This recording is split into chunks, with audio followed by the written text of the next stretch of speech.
عن عبد الله بن عمر رضي الله تعالى عنه أن رسول الله صلى الله عليه وسلم كان يرفع يديه خضر منكبيه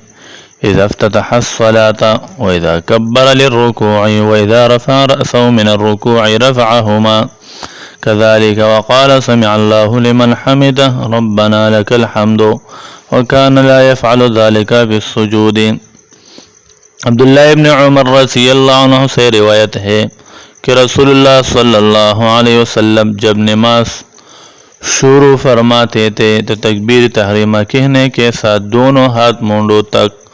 اٹھاتے تھے، اور جب رکوع میں جانے کے لیے تکبیر کہتے تھے، اور اسی طرح جب رکوع سے اٹھتے تھے تب بھی دونوں ہاتھ اسی طرح اٹھاتے تھے اور کہتے تھے سمع اللہ لمن حمدہ ربنا لک الحمد، اور سجدے میں ایسا نہیں کرتے تھے۔ عبداللہ ابن عمر رضی اللہ عنہ کی اس حدیث میں تکبیر تحریمہ کے علاوہ صرف رکوع میں جاتے اور رکوع سے اٹھتے وقت رفع یدین کا ذکر ہے، اور اسی کے ساتھ سجدے میں رفع یدین کا ذکر رفع یدین نہ کرنے کی وضاحت ہے، اور انہی کی بعد دوسری روایات میں تیسری رکعت کے لیے اٹھتے وقت بھی رفع الیدین کا ذکر ہے، اور یہ روایت بھی صحیح بخاری ہی میں موجود ہے۔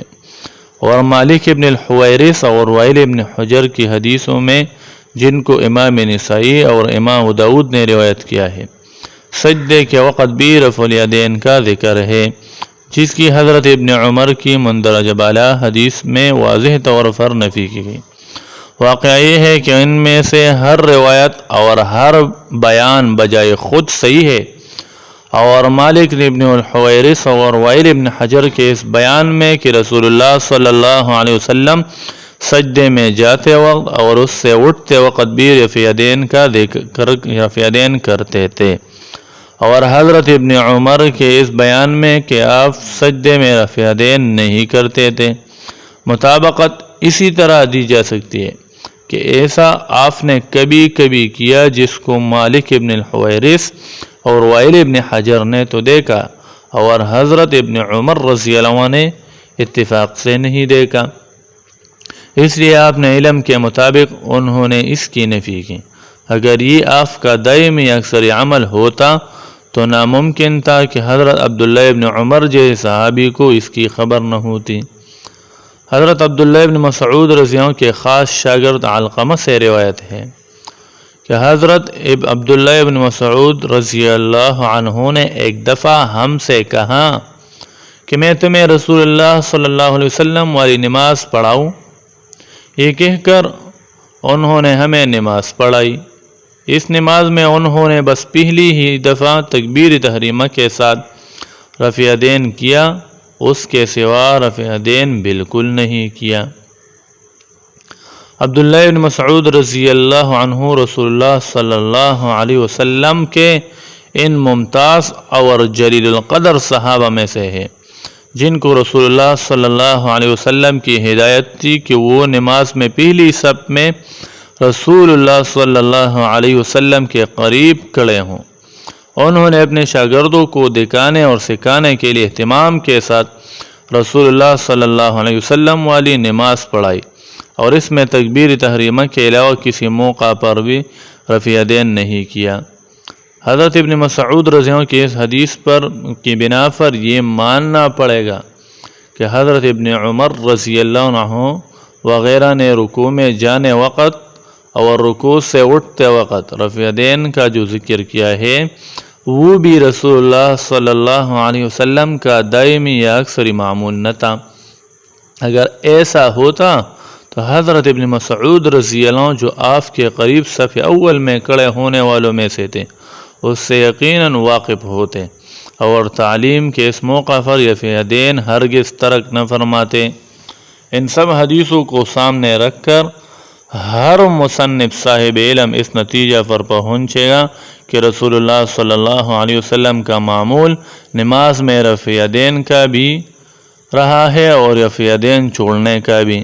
یعنی ایسا بھی ہوتا تھا کہ آپ پوری نماز میں سوائے تکبیر تحریمہ کے کسی موقع پر بھی رفع یدین نہیں کرتے تھے۔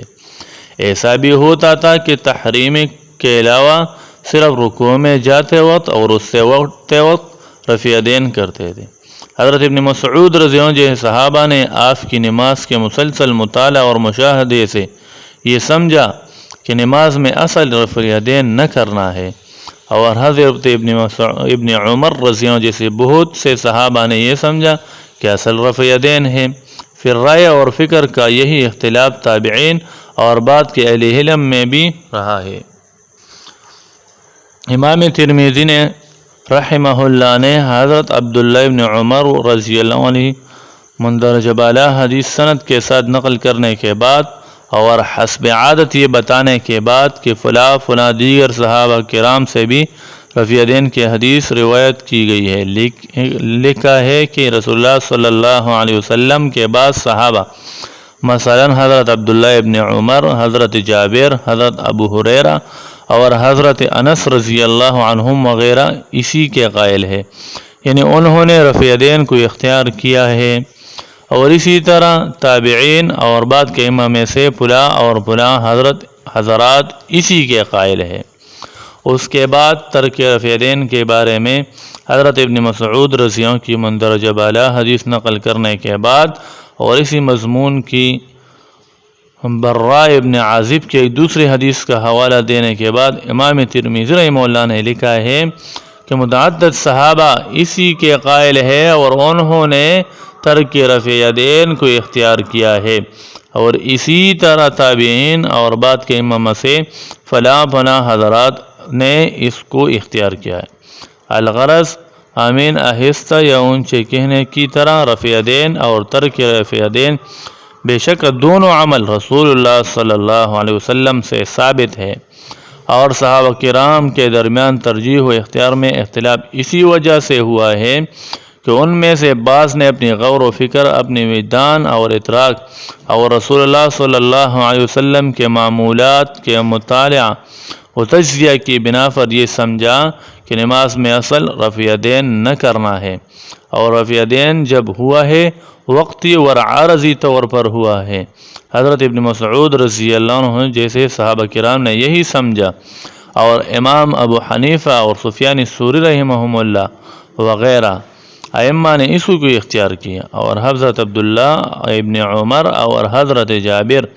رضی اللہ عنہم وغیرہ دوسرے بہت سے صحابہ کرام نے اس کے برعکس سمجھا، اور حضرت امام شافعی اور امام احمد ابن حنبل رحمہ اللہ وغیرہ نے اس کو اختیار کیا، اور رائے کا یہ اختلاف بھی صرف فضیلت میں ہوا، اور رفع اور ترک کے رفع کا جائز ہونا سب کے نزدیک مسلم ہے۔ اللہ تعالیٰ غلو اور ناانصافی سے حفاظت فرمائے اور اتباع حق کی توفیق دے۔ اللہ ہم سب کو حضور صلی اللہ علیہ وسلم کی سچی محبت عطا فرمائے، اور ہمیں اپنے بچوں کو بھی صلی اللہ علیہ وسلم کی محبت اور اس کے تقاضے سکھانے کی توفیق عطا فرمائے، آمین۔